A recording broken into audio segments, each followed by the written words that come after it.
Kape nakakabuti ba o nakakasama sa kalusugan? Ang pag-inom ng kape ay may positibo at negatibong epekto sa puso. Ang pag-inom ng kape ay maaring makabawas sa risk ng coronary heart disease. Lalo na sa mga kababaihan, ito ay dahil ang coffee ay mayaman sa antioxidants at iba pang plant compounds na nakakaprotekta sa puso mula sa oxidative stress at inflammation. Sunod, ang pag-inom ng kape ay maaring makabawas din sa risk ng Type 2 diabetes, isang kondisyon na nakaapekto rin sa puso. Ito ay dahil ang caffeine ay may epekto sa insulin sensitivity at glucose metabolism. Sunod, ang pag-inom ng kape ay maaaring makabawas pa rin sa risk ng Alzheimer's at Parkinson's disease, mga kondisyon na nakaapekto rin sa utak at nervous system. Ito ay dahil ang caffeine ay may neuroprotective effect na nakapagpabagal ng degeneration ng brain cells.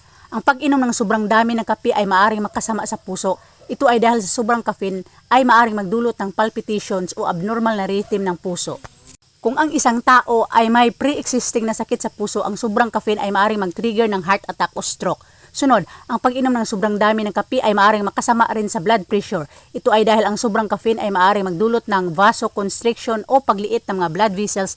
Kung ang isang tao ay may pre-existing na high blood pressure, ang sobrang caffeine ay maaaring magpataas pa nito at magdulot ng hypertension. Sunod, ang pag-inom ng sobrang dami ng kape ay maaaring makasama din sa cholesterol level dahil ang ilang uri ng kape ay naglalaman ng mga substance na nakaapekto sa kalusugan. Thanks for watching.